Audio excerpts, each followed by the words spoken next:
1 വർഷവും 9 മാസവും പിന്നിട്ട ഹോം മിഷൻ കാരറയിൽ ഇന്ന് സമാപിക്കുന്നു.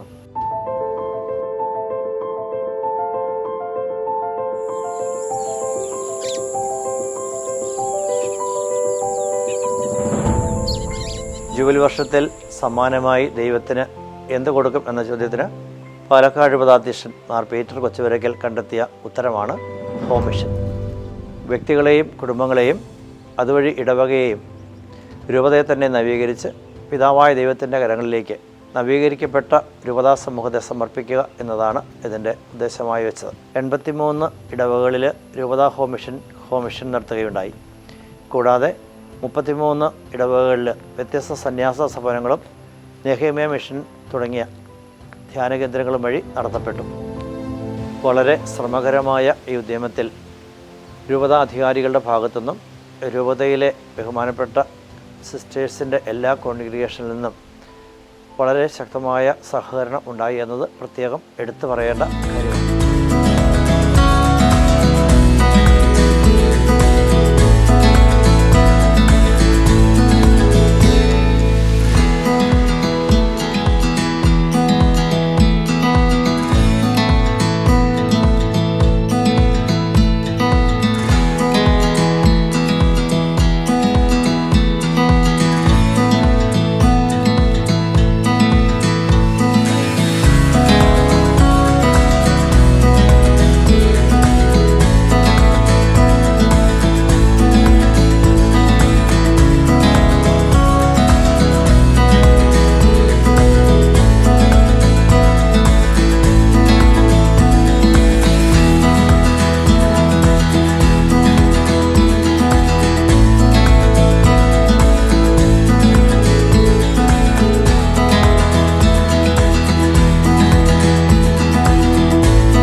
എന്നെ വന്ന് പ്രോൺഷാളമ്മ ഈ ഹോം മിഷന് വേണ്ടി പോകാമോ എന്ന് ചോദിച്ചപ്പോൾ എനിക്ക് വളരെ ബുദ്ധിമുട്ടുണ്ടായി. കാരണം അന്ന് ഞാൻ തീരെ വയ്യാതിരിക്കുന്ന സമയമായിരുന്നു, നല്ല ശ്വാസമുട്ടൊക്കെ ഉണ്ടായിരുന്നു. 3ാമത്തെ പ്രാവശ്യമാണ് ഞാൻ രൂപതയുടെ ഹോം മിഷനായിട്ട് കടന്നു വന്നത്. 2005 കുടുംബ വർഷത്തോടനുബന്ധിച്ച് നടത്തിയ ഹോം മിഷനിൽ ആദ്യമേ ഞാൻ ഉണ്ടായിരുന്നു. ട്രെയിനിങ് തന്നപ്പോൾ തുടങ്ങി ഈ ടീമിലെ അംഗമാണ്. പിന്നെ ആദ്യം തുടങ്ങിയപ്പോൾ ഇത് എങ്ങനെ ചെയ്യുമെന്നൊക്കെ ഒരു വിഷമം ഉണ്ടായിരുന്നു. ഒരു ടീച്ചറായിട്ട് പ്രവർത്തിക്കുന്ന സമയത്ത് വീടുകളിൽ കൂടെ പോകാനായിട്ട് പറ്റിയിട്ടില്ല. ചില കുറുമ്പന്മാരുടെ വീടുകളിൽ കൂടെ മാത്രം ഒന്ന് ഓടിപ്പോകുന്ന ഒരു രീതിയായിരുന്നു. പക്ഷെ ഇങ്ങനെ ഒരു അവസരം കിട്ടിയപ്പോൾ ഞാൻ ദൈവത്തിനോട് പറഞ്ഞു, ദൈവമേ അന്ന് ചെയ്യാൻ പറ്റാത്തൊരു ജോലി ഏറ്റവും തീക്ഷ്ണതയോടെ ഈ പ്രാവശ്യം ചെയ്യണം, ഇവിടെ ചെയ്യണം എന്ന് ഞാൻ ആഗ്രഹിച്ച് പ്രാർത്ഥിച്ചൊരുങ്ങി. ഇരിഞ്ഞാലക്കുടി രൂപതയിലായിരുന്ന എന്നെ ഇവിടെ പാലക്കാട് രൂപതയിലേക്ക് ഹോം മിഷന് വേണ്ടി വിളിച്ചു. വന്നപ്പോൾ എനിക്ക് ഇവിടെ പരിചയമുണ്ടായിരുന്ന ആരുമില്ലായിരുന്നു. ഞാൻ ആദ്യം റിന്യൂവൽ ടീമിലായിരുന്നു, ജനറേറ്ററിലായിരുന്നു. ആ സാഹചര്യത്തിലാണ് എന്നെ ഇതിനായിട്ട് അധികാരികളെ നിയോഗിക്കുന്നത്. ഒറ്റപ്പാലം ഇടവകയിൽ ഞാൻ ശുശ്രൂഷ ചെയ്തുകൊണ്ടിരിക്കുമ്പോഴാണ് ബഹുമാനപ്പെട്ട കോർഡിനേറ്റേഴ്സായ ജൂയച്ചനും ജെർണച്ചനും കോൺവെൻറ്റിൽ വരികയും ഹോം മിഷന് വേണ്ടി സഹായിക്കാൻ ആവുമോ എന്ന് ചോദിച്ചപ്പോൾ ട്രീറ്റ്മെൻറ്റിൻ്റെ ഭാഗമായി അവിടെ വിശ്രമത്തിലായിരുന്ന ഞാൻ ഇതിനെ സമ്മതം മൂളി അധികാരികളെ അനുവദിക്കുകയും ചെയ്തു. തൃശ്ശൂർ രൂപതയിൽ ഹോം മിഷൻ നടത്തിക്കൊണ്ടിരിക്കുന്ന സമയത്താണ് എനിക്ക് പാലക്കാട് രൂപതയിലെ ഹോം മിഷൻ നടത്തുവാനായി എൻ്റെ അധികാരികൾ എന്നോട് ആവശ്യപ്പെട്ടത്. ഈ ഹോം മിഷൻ ടീമിൽ ആദ്യം തുടങ്ങി അവസാനം വരെ ഇത് പൂർത്തീകരിക്കാൻ സാധിച്ചു എന്നുള്ളതാണ് എനിക്ക് വളരെ സന്തോഷം. കാരണം അതിനിടയിൽ എൻ്റെ ശബ്ദം കുറച്ച് അധികം ഞാൻ എടുക്കാറുണ്ട്. അങ്ങനെ ശബ്ദത്തിന് ലേശം ഒരു കുറവ് വന്നതുകൊണ്ട് എനിക്ക് ചെറിയൊരു ഓപ്പറേഷൻ ഉണ്ടായിരുന്നു. എങ്കിലും ഞാൻ 1.5 മാസത്തിനുള്ളിൽ അത് ഓക്കെ ആക്കി പിന്നീടും തീക്ഷ്ണതയോടെ തന്നെയാണ് ഈ ടീമിലേക്ക് ഇറങ്ങി വരാൻ എനിക്ക് സാധിച്ചു.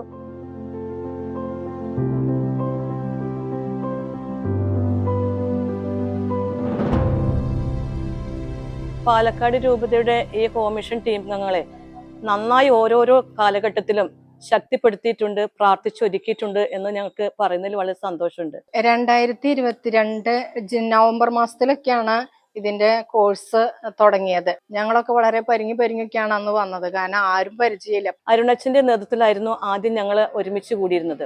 ഞങ്ങളുടെ പരിശീലന കേന്ദ്രം യുവക്ഷേത്രമായിരുന്നു. വ്യത്യസ്ത സ്ഥലങ്ങളിൽ പ്രവർത്തിക്കുന്ന കുടുംബങ്ങളുമായിട്ട് ബന്ധപ്പെട്ട് കിടക്കുന്നവരുടെ ക്ലാസ്സുകളായിരുന്നു ഞങ്ങൾക്ക് ആദ്യം തന്നിരുന്നത്.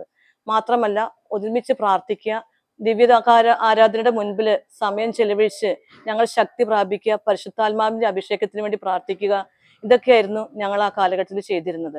അപ്പൊ ഞങ്ങൾ വരുമ്പം പല കോൺഗ്രിഗേഷനിൽ നിന്നായിട്ട് 20 സിസ്റ്റേഴ്സും അതുപോലെ തന്നെ നെഹമിയ മിഷനിലെ കുടുംബജീവിതം നയിക്കുന്ന വ്യക്തികളും ഞങ്ങളുടെ കൂടെയുണ്ട്. അവരുണ്ടായിരുന്നുകൊണ്ട് തന്നെ ഞങ്ങളുടെ ആ ഒരു പരിശീലനം വളരെ തകൃതിയായിട്ട് നടന്നു. കാരണം കുടുംബങ്ങളെ നയിക്കേണ്ട കുടുംബിനികളായിട്ടുള്ളവരും നല്ല ത്യാഗം ചെയ്യുന്നവരായിട്ടുള്ള നെഹമിയ മിഷനിൽ പ്രവർത്തിച്ചിരുന്ന 10-20 പേര് അന്ന് ഞങ്ങളുടെ കൂടെയുണ്ട്. ഏറ്റവും ഞങ്ങള് ബഹുമാനം അറിയിക്കുന്ന ഒരു സിസ്റ്ററാണ് ഹോളി ഫാമിലി സിസ്റ്റേഴ്സിന്റെ പ്രൊവിൻഷ്യലായിരുന്ന സിസ്റ്റർ പുഷ്പം.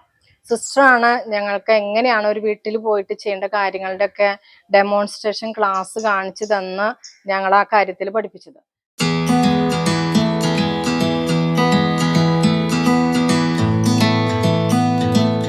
അതുപോലെ തന്നെ പിതാവുമായുള്ള കൂടിക്കാഴ്ചകൾ ഒരു 3-4 പ്രാവശ്യങ്ങളിൽ ഞങ്ങൾക്ക് ഉണ്ടായിട്ടുണ്ട്.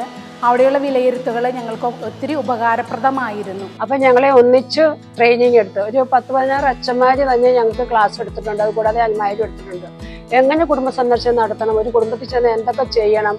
അതുപോലെ തന്നെ കൊളുത്തുവ ധ്യാന സെന്ററിൽ 7 ദിവസത്തെ ധ്യാനം, വരദാന ഫലങ്ങളുടെ പ്രാക്ടിക്കലായിട്ടുള്ള കാര്യങ്ങൾ ഞങ്ങൾക്ക് തന്നിരുന്നു. എങ്ങനെ ഒരു കൗൺസിലിംഗ് നടത്തണം, എങ്ങനെ ഒരു ഹോം മിഷൻ നടത്തണം എന്നുള്ളതിൻ്റെയൊക്കെ ഒരു 7 ദിവസത്തെ ഒരു കോഴ്സ് തന്നെ ഞങ്ങൾക്ക് ഉണ്ടായിരുന്നു. ഞങ്ങളുടെ ഉത്തരവാദിത്വം ഏറ്റെടുത്തിട്ടുള്ള ജോയി അച്ഛനെ കിട്ടി, ജെറിനച്ഛനെ കിട്ടി, ലിനോ അച്ഛനെ കിട്ടി, അരുണച്ഛനെ കിട്ടി, ലിസ്വിൻ സിസ്റ്ററിനെ കിട്ടി.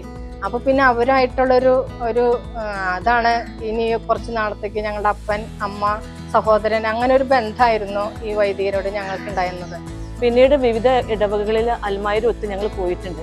അപ്പൊ അവരുടെ കൂടെ ചെന്ന് വർത്താനം പറയാനും കോമിഷൻ നടത്തിയപ്പോഴൊക്കെ വലിയൊരു ഗിഫ്റ്റഡ് ആയിട്ടുള്ള ആളുകളുടെ അടുത്തിരുന്ന് കോമിഷൻ നടത്താൻ ഞങ്ങൾക്ക് സാധിച്ചപ്പോൾ, കൗൺസിലിംഗ് നടത്താൻ സാധിച്ചപ്പോൾ പല കാര്യങ്ങളും ഞങ്ങൾക്ക് തുറന്നു കിട്ടുന്ന ഒരു അനുഭവം കിട്ടിയിട്ടുണ്ട്. 2-3 മാസമൊക്കെ ആയപ്പോൾ അവരുടെ കുടുംബജീവിതത്തിന്റെ പ്രശ്നങ്ങളൊക്കെ വന്നപ്പോഴത്തേക്ക് അവരെ അല്ലാതെ സിസ്റ്റേഴ്സ് തന്നെയാണ് ഈ കാര്യങ്ങളെല്ലാം ചെയ്തുകൊണ്ടിരുന്നത്.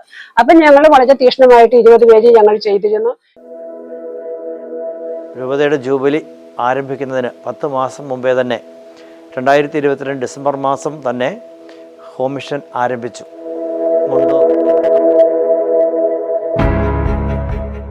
അപ്പോൾ അതിൻ്റെ ഒരു ഇനോഗ്രേഷൻ പരിപാടി രൂപത നടത്തിയത് മുണ്ടൂര് പള്ളിയിൽ വെച്ചിട്ടാണ്. അന്നേരം നെഹമിയ മിഷനിലുള്ളവരുണ്ട്, എല്ലാവരും കൂടി വളരെ ഒരു ആഘോഷമായിട്ടുള്ള ഒരു കുർബാനയും അതിൻ്റെ ഒരു ലോഗോ പ്രകാശനവും പിന്നെ പിതാക്കന്മാർ വന്നിട്ട് വലിയൊരു സംരംഭത്തിനൊരു തുടക്കം കുറിക്കുന്നത് കണ്ടപ്പോൾ ഞങ്ങളൊക്കെ ഹൃദയത്തിൽ ദൈവമേ എത്ര വലിയ മനോഹരമായ ഉത്തരവാദിത്തമാണ് ഞങ്ങളെ ഏൽപ്പിച്ചത് എന്നുള്ളത് കണ്ണു തുറന്നൊരു ദിവസമായിരുന്നു ആദ്യത്തെ ഹോം മിഷൻ നടത്തിയ മുണ്ടൂരത്തെ ഞങ്ങളുടെ അനുഭവം. അത് കഴിഞ്ഞ് തിരിച്ചു വന്നിട്ടും അതുപോലെ തന്നെ ഒരു ആരാധനയും സമർപ്പണവും പിതാക്കന്മാരുടെ പിതൃപിതാവും നമ്മുടെ മനത്തോടത്ത് പിതാവും ഇപ്പം ഞങ്ങളങ്ങനെ വലിയൊരു സംരംഭത്തിന് ആശീർവദിച്ചു വിടുന്ന ഇത്തരത്തിലുള്ള ഒരു അനുഭവമായിരുന്നു. ദൈവവും മനുഷ്യനും തമ്മിലുള്ള ബന്ധം വളരെ ശിഥിലമായി കൊണ്ടിരിക്കുന്ന ഒരു കാലഘട്ടമാണിത്. ഈ കാലഘട്ടത്തിൽ നമ്മുടെ ഈ ഹോം മിഷൻ ഏറ്റവും അനിവാര്യമായിരുന്നു എന്ന് എനിക്ക് തോന്നിപ്പോവുകയാണ്. ഓരോ ഇടവകയിൽ നിന്നുള്ള ക്ഷണം കിട്ടുമ്പോഴാണ് ജോയിച്ച് ഞങ്ങളെ വിളിക്കും, ഗ്രൂപ്പില് ടീമുകളൊക്കെ ഇടയൊക്കെ ചെയ്തത്. അപ്പൊ ഞങ്ങൾക്ക് 4, 5, 6, 7 ടീമുകളൊക്കെയാണ് അവിടെ ആവശ്യം വന്നത്. അന്നേരം ഞങ്ങൾക്കറിയാം 12 കോൺഗ്രിഗേഷനിൽ നിന്നുള്ള സിസ്റ്റേഴ്സാണ്. അപ്പോൾ അവരുടെ കാരിസവും വ്യത്യസ്തമാണ്, ക്യാരക്ടറും വ്യത്യസ്തമാണെന്ന് ഞങ്ങൾക്ക് പലപ്പോഴും ഫീൽ ചെയ്തിട്ടൊക്കെ ഉണ്ട്. പക്ഷെ ആ ഒരു ഡിഫറൻസ് ആദ്യ നാളുകളിൽ ഉണ്ടായിരുന്നുള്ളൂ. പിന്നെ ഞങ്ങൾക്ക് മനസ്സിലായി ഞങ്ങൾ തന്നെയാണ് നന്നായി സ്നേഹിച്ച് മുന്നോട്ട് പോകേണ്ടത്. കുടുംബങ്ങളിലേക്ക് ഇറങ്ങുമ്പോൾ ഞങ്ങളുടെ തന്നെ ഹൃദയങ്ങൾ ഏറ്റവും സ്നേഹത്തോടെ അടുത്തിരുന്നാലാണ് അതിന് ഫലം കാണുള്ളൂ എന്ന് ഞങ്ങൾ മനസ്സിലാക്കിയത് കൊണ്ട് തന്നെ വീണ്ടും ഒരു ട്രെയിനിങ് ഒക്കെ വന്നപ്പോൾ ഈ കാര്യം ഞങ്ങൾ ചർച്ച ചെയ്യും. ഞങ്ങൾ തന്നെ ഐക്യത്തിലാവാൻ, വിട്ടുകൊടുക്കാൻ, അതിനൊക്കെയുള്ള ഒരു വലിയൊരു ഉൾക്കാഴ്ച ഞങ്ങൾക്ക് കിട്ടിയായിരുന്നു. അതുകൊണ്ട് പിന്നീട് ഞങ്ങൾ ഏറ്റവും സ്നേഹത്തോടു കൂടി തന്നെയാണ് വീടുകളിലേക്ക് ഇറങ്ങിയത്. പ്രാർത്ഥിച്ചൊരുങ്ങി പോകുന്നതിനനുസരിച്ച് ഈ ഹോം മിഷൻ ഒത്തിരി വിജയപ്രദമാണ് എന്നുള്ളൊരു അനുഭവമാണ് എനിക്ക് ഉണ്ടായിട്ടുള്ളത്.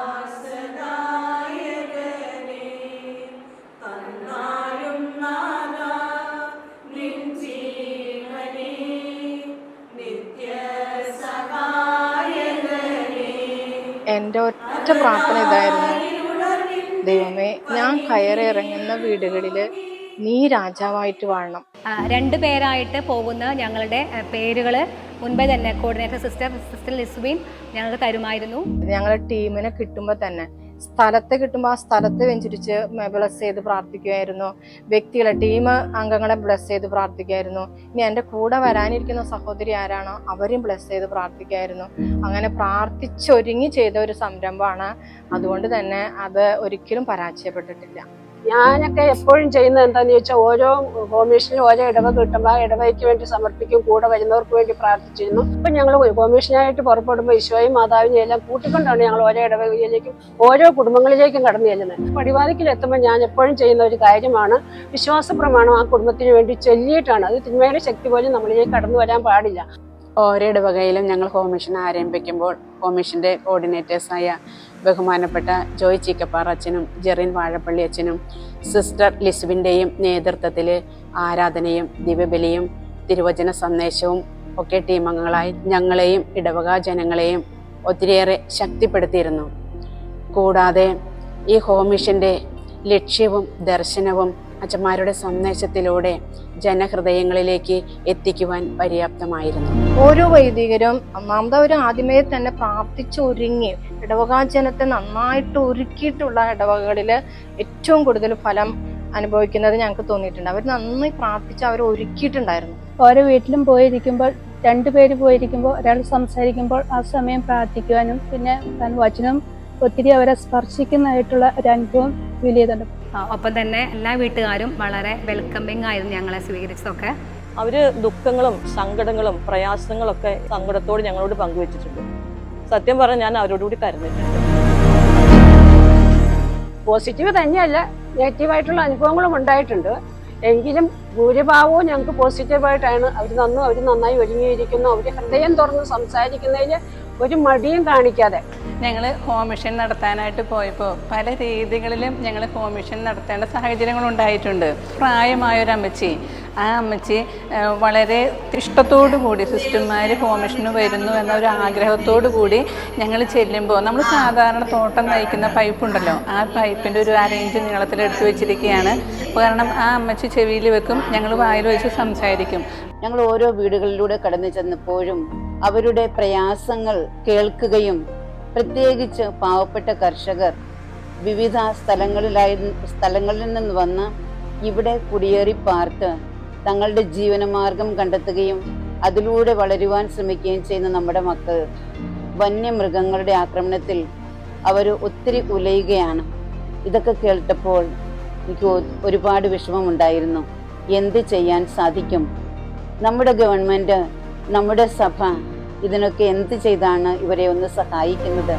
പക്ഷെ ഈ കോമിഷൻ കിട്ടിയപ്പോഴാണ് ദൈവമേ, നമ്മുടെ പാലക്കാട് രൂപത ഇപ്പോഴും മിഷൻ തന്നെയാണ് എന്നൊരു ചിന്ത ഉണ്ടായത്. കാരണം ഓരോ വീട്ടുകാരും ഞങ്ങളെ കാറിൽ വന്ന് കൊണ്ടുപോകും. കുറേ ദൂരങ്ങൾ, 6 പഞ്ചായത്തൊക്കെ ഒരു ഇടവകയിലുണ്ട്. അപ്പൊ അത്രയും ദൂരത്ത് കൂടെ ഒരു 300-400 വീടിന്റെ ഇടയിലാണ് ഒരു ക്രൈസ്തവ കുടുംബം. പല വ്യത്യസ്ത മതസ്ഥരുടെ ഇടയിൽ ഏറ്റവും സാക്ഷ്യം വഹിക്കേണ്ട ആളുകളാണല്ലോ. നമ്മൾ അതിനുള്ള ഒരു പരിശീലനം നമ്മുടെ കുഞ്ഞുങ്ങൾക്ക് കൊടുത്തിട്ടില്ലല്ലോ, കാലങ്ങളൊക്കെ കഴിഞ്ഞു പോയല്ലോ എന്നൊരു മനസ്താപം എൻ്റെ മനസ്സിൽ ഉണ്ടായിട്ടുണ്ട്. പണ്ട് ഞാനിങ്ങനെ 2005 ഒരു ഫാമിലി ഇയറിൻ്റെ ആ ഫോർമേഷനിൽ പങ്കെടുത്തിട്ടുണ്ട്, ഈ രൂപതയും. പിന്നെ അന്ന് കോയമ്പത്തൂർ രൂപതയും കൂടി ഉണ്ടായിരുന്നു. അപ്പോൾ അതിൽ പങ്കെടുത്തപ്പോൾ അന്നൊക്കെ വീടുകളിൽ പോകുകയെന്ന് പറഞ്ഞാൽ ഭയങ്കര ഒരു പ്രയാസമായിരുന്നു. എന്ന് വെച്ചാൽ നമുക്ക് വഴിയില്ല. പിന്നെ വീടുകളിൽ ചെന്ന് കഴിഞ്ഞാലും അവർക്ക് ദാരിദ്ര്യത്തിൻ്റെയും പിന്നെ വീടുകളിലൊക്കെ ഒരു അന്ധകാര ശക്തി പോലെയും പിന്നെ കുടുംബങ്ങൾ തമ്മിൽ ഭയങ്കര വഴക്കുകളും പിന്നെ അതിർത്തി പ്രശ്നങ്ങളും പിന്നെ ചേട്ടനനിയന്മാർ തമ്മിലുള്ള വഴക്കുകളൊക്കെ ഏകദേശം എല്ലാ വീടുകളിൽ തന്നെ ഉണ്ടായിരുന്നു. പക്ഷെ അതൊക്കെ മാറി ഇത്രയും വർഷം വന്നപ്പോഴേക്ക് വീടുകളിലൊക്കെ ഒരു ഭയങ്കര വെളിച്ചം വന്നു. അസ്വസ്ഥതകളെ നീക്കിക്കൊടുത്ത കുടുംബ ബന്ധങ്ങളെ പുനരുദ്ധരിക്കുവാൻ ഞങ്ങൾക്ക് കഴിഞ്ഞു. ദൈവത്തിൻ്റെ കൃപയാണ് അതിന് ഞങ്ങൾക്ക് ഇടയാക്കിയതെന്ന് ഞങ്ങൾ പൂർണ്ണമായി വിശ്വസിക്കുന്നു. തിരിച്ചു വന്ന് കഴിയുമ്പോൾ ആ കുടുംബങ്ങൾക്ക് വേണ്ടി പ്രാർത്ഥിക്കുവാനായിട്ടുള്ള ഒരു നല്ല ഉൾപ്രേരണ തോന്നിയിട്ടുണ്ട്. അത് പ്രാർത്ഥിക്കുകയും ചെയ്യാറുണ്ടായിരുന്നു. പിന്നെ വൈദികരോടുള്ള ഞങ്ങളുടെ മനോഭാവം അത് പറയുമ്പോൾ ഞങ്ങൾ രൂപതയിലുള്ള വൈദികരാണ്, ഞങ്ങളെക്കാളൊക്കെ താഴ്ന്ന വയസ്സുള്ളവരാണ്. അങ്ങനെയൊക്കെയുള്ളൊരു അത്രയൊന്നൊരു ബന്ധമൊന്നും ഉണ്ടായിരുന്നില്ല. പക്ഷെ ഓരോ ഹോം മിഷൻ കഴിഞ്ഞപ്പോഴും എനിക്ക് പറയാൻ പറ്റുന്ന ഒരു സംഗതി ഉണ്ട്. ഞാൻ കർത്താവിന്റെ സ്നേഹത്തിന്റെ നീളവും വീതിയും ഉയരവും ആഴവും പരപ്പും അതിന്റെ സ്പന്ദനവും ഓരോ വൈദികരിലൂടെയും അനുഭവിച്ചറിയുന്ന ഒരു അവസ്ഥയായിരുന്നു ഓരോ ഇടവകളിലും വൈദികരോട് അടുത്തേക്ക് പെരുമാറിയപ്പോൾ ഞങ്ങൾക്ക് തോന്നിയിട്ടുള്ളത്. പലപ്പോഴും വൈദികർ പറയാം, എൻ്റെ ജനത്തെ സന്ദർശിക്കാൻ വന്ന സമർപ്പിതര് അങ്ങനെയാണ് ഞങ്ങളെ പരിചയപ്പെടുത്തുന്നത്. അപ്പൊ അവരും വൈദികരും ജനവും തമ്മിലുള്ള ഒരു ബന്ധം, വൈദികരും സമർപ്പിതരും തമ്മിലുള്ള ഒരു ബന്ധം, അതിന്റെ ആഴം അനുഭവിച്ചറിയുന്ന രംഗങ്ങളായിരുന്നു ഓരോ ഇടവകയിലും ഞങ്ങളുടെ ഹോം മിഷൻ. ഇടവകള് സന്ദർശനത്തിന്റെ അനുഭവത്തിന്റെ പാഠത്തില് മനസ്സിലാക്കാൻ സാധിച്ചത് ഈ നമ്മുടെ കൗതാശിക ജീവിതത്തിൽ നിന്ന് ഒത്തിരി പേരെ അകന്നു പോയിട്ടുണ്ട്. അവിടേക്കൊന്ന് നമ്മൾ ചേർത്ത് പിടിക്കണം. അത് സന്യസ്തരും വൈദികരും ഒന്നും കൂടി ചേരണമെന്നാണ് എനിക്ക് തോന്നിയത്. അവിടെയാണ് പോയി കിടക്കുന്നത്. ഏറ്റവും അത്യാവശ്യമായിട്ട് വേണ്ടത് അപ്പനും അമ്മയും മക്കളും ഒന്നിച്ചിരുന്ന് കുടുംബ പ്രാർത്ഥന ചെല്ലുന്നതും വിശുദ്ധ കുർബാനയിൽ പങ്കെടുക്കുന്നതും വിശുദ്ധ കുമ്പസാരം നടത്തുന്നതും വചനം വായിക്കുന്ന കുടുംബങ്ങളിലൊക്കെ വളരെ വ്യത്യാസം കാണാൻ സാധിച്ചിട്ടുണ്ട്. നമുക്ക് കയറി ചെല്ലുമ്പം തന്നെ അതിൻ്റെ ഒരു അഭിഷേകം നമുക്ക് അനുഭവിക്കാൻ സാധിച്ചിട്ടുണ്ട്. അത് എടുത്തു പറയേണ്ട ഒരു കാര്യം തന്നെയാണ്. ഹോം മിഷന് പോയപ്പോൾ ഏറ്റവും കൂടുതൽ എനിക്ക് കാണാൻ സാധിച്ചത് മാതാപിതാക്കൾ കുട്ടികളെ ശ്രദ്ധിക്കേണ്ട ഒരു കാര്യങ്ങളുണ്ട്. മാതാപിതാക്കൾ ജോലിക്ക് പോകുമ്പോൾ മക്കൾ എങ്ങനെയാണ് വീട്ടിലായിരിക്കുന്നത്, സ്കൂളിൽ പോകുന്നത്, അവരെ ഫ്രണ്ട്സൊക്കെ എങ്ങനെയാണെന്ന്. പല കുട്ടികളും വഴിതെറ്റി പോകാൻ കാരണം മാതാപിതാക്കളുടെ ശ്രദ്ധ കുറവ് തന്നെയാണ്. കുട്ടികൾക്ക് വേണ്ട പരിഗണനയും സ്നേഹവും അവർക്ക് കൊടുക്കേണ്ട ഒരു വിലയുണ്ട്. അതും നമ്മൾ കുട്ടികൾക്ക് നൽകേണ്ടത് അത്യാവശ്യമാണ്.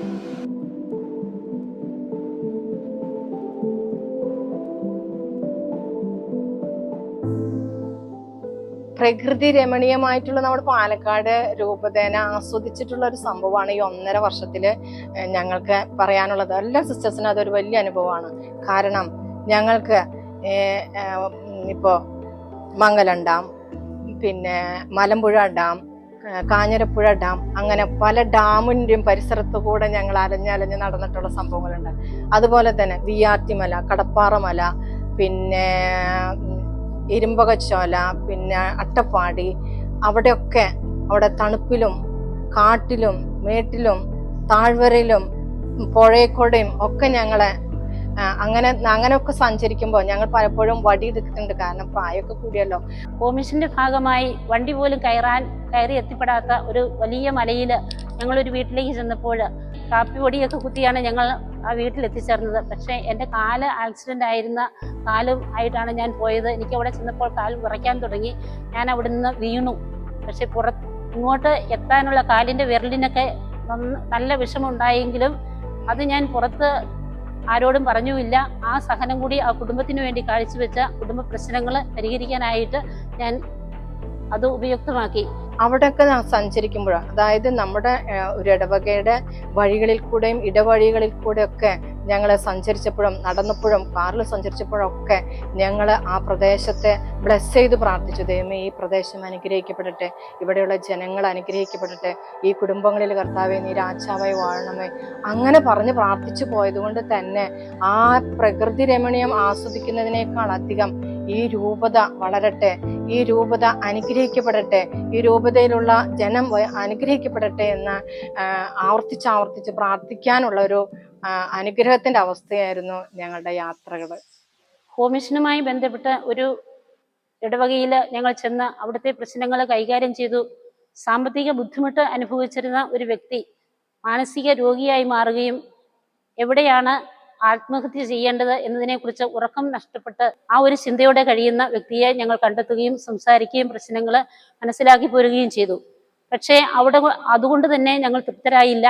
വീണ്ടും ആ കുടുംബവുമായി ഞാൻ ബന്ധപ്പെടുകയും അവരെ സൈക്കാട്രിസ്റ്റിന്റെ ഞങ്ങളുടെ തന്നെ ഒരു സിസ്റ്ററിന്റെ അടുത്ത് കേസ് സ്റ്റഡി നടത്തി. ആ സിസ്റ്റർ ആ കേസ് ഫോളോ ചെയ്തു. ഹോസ്പിറ്റലിലെ ഡോക്ടറുമായിട്ട് കണക്ട് ചെയ്ത് മരുന്നുകൾ എടുത്ത് ഇപ്പോൾ ആ വ്യക്തി വളരെ സുഖമായിട്ട് സന്തോഷമായിട്ട് ജോലി ചെയ്ത് പ്രശ്നങ്ങളില്ലാതെ മരുന്ന് കഴിച്ച് നടക്കുന്നു. അത് ഈ ഫോളോ അപ്പ് നടത്തിയത് കൊണ്ടാണ് അങ്ങനെ സംഭവിച്ചത്. അതുകൊണ്ട് ഹോം മിഷന്റെ ഭാഗമായിട്ട് നമ്മൾ പ്രശ്നങ്ങൾ മനസ്സിലാക്കി പോന്നാൽ മാത്രം പോരാ, പിന്നീട് അതിന് ഫോളോ അപ്പും കൂടെ നടത്തിയാൽ മാത്രമേ ഇതിന്റെ യഥാർത്ഥ ഫലം നമുക്ക് കൈവരിക്കാനായിട്ട് സാധിക്കൂ എന്ന് എനിക്ക് പറയാനുള്ളത്. അടുത്തൊരു ഹോം മിഷൻ രൂപതയിൽ ഉണ്ടാകണമെന്നാണ് എൻ്റെ ആഗ്രഹം. കാരണം ഉണ്ടാകണം. കാരണം ഇപ്പോൾ ഒത്തിരി ജനങ്ങൾ പറയുന്നുണ്ട് ഇതെല്ലാം നല്ലൊരു കാര്യമാണ്, ഇനിയും നിങ്ങൾ ഞങ്ങളുടെ വീട്ടിൽ വരണമെന്നുള്ള അവരുടെയൊക്കെ ദാഹം ഇനിയും ഹോം മിഷൻ ഉണ്ടാകണം. തന്നെയാണ് ഞാൻ അനേകം പേരുടെ ജീവിതത്തിന്റെ പ്രശ്നങ്ങളിൽ ഇടപെടാൻ സാധിച്ചു, അനേകരുടെ ദുഃഖങ്ങൾ കേൾക്കാൻ സാധിച്ചു, അനേകരെ നമുക്ക് ദൈവത്തിലേക്ക് കൊണ്ടുവരാൻ സാധിച്ചിട്ടുണ്ട്. അതുകൊണ്ട് ഇനി ഇത് തുടരാൻ തന്നെയാണ് ഞാൻ വിചാരിച്ചിരിക്കുന്നതും ഉറപ്പിച്ചിരിക്കുന്നത്. ഹോം മിഷന് വേണ്ടി ഞങ്ങളെ ഒരുക്കിയ, ഞങ്ങളെ തിരഞ്ഞെടുത്ത ഞങ്ങളുടെ സഭാധികാരികളെയും ഞങ്ങൾ ചെയ്യേണ്ടതായിരുന്ന കാര്യങ്ങൾ ചെയ്തുകൊണ്ട് ഞങ്ങളെ ഇതിനായി പൂർത്തിയായിട്ടും സ്വതന്ത്രരാക്കിയ ഞങ്ങളുടെ സഭാംഗങ്ങളെയും ഞങ്ങൾ ഈ തരുണത്തിൽ ഓർത്ത് അവരോട് നന്ദി പറയുകയാണ്. കൂടാതെ പല വീടുകളിലും ഞങ്ങൾക്ക് താമസ സൗകര്യങ്ങൾ ഒരുക്കി തന്നിട്ടുണ്ട്. ആ എല്ലാ കുടുംബാംഗങ്ങളെയും അതിലെ ഓരോ അംഗങ്ങളെയും അവർക്കെല്ലാം വേണ്ടി ഞങ്ങൾ പ്രാർത്ഥിക്കുകയും നന്ദിയോടെ ഓർക്കുകയും ചെയ്യും. ഹോം മിഷൻ ഏറ്റവും വിജയപ്രദമാക്കുന്നതിനും ഫലദായകമാക്കുന്നതിനും സഹകരിച്ച ഹോം മിഷൻ ടീമിലെ ബഹുമാനപ്പെട്ട സിസ്റ്റേഴ്സ് ഊണിലും ഉറക്കത്തിലും ഉണർവിലും എല്ലാ സന്ദർഭങ്ങളിലും ഹോം മിഷനെ നെഞ്ചിലേറ്റി ത്യാഗോജ്വലമായ വിധത്തിൽ സേവനങ്ങൾ അനുഷ്ഠിച്ച ബഹുമാനപ്പെട്ട സിസ്റ്റേഴ്സിനോട് എത്ര നന്ദി പറഞ്ഞാലും മതിവരില്ല എന്നുള്ളതാണ് സത്യം. എങ്കിലും അവരെ എല്ലാവരെയും തമ്പുരാനെ തിരുസന്നിധിയിൽ നിർത്തി അവർ ചെയ്ത ഈ സേവനങ്ങൾക്കെല്ലാം ദൈവം പ്രതിഫലം നൽകട്ടെ എന്ന് പ്രാർത്ഥിക്കുന്നു.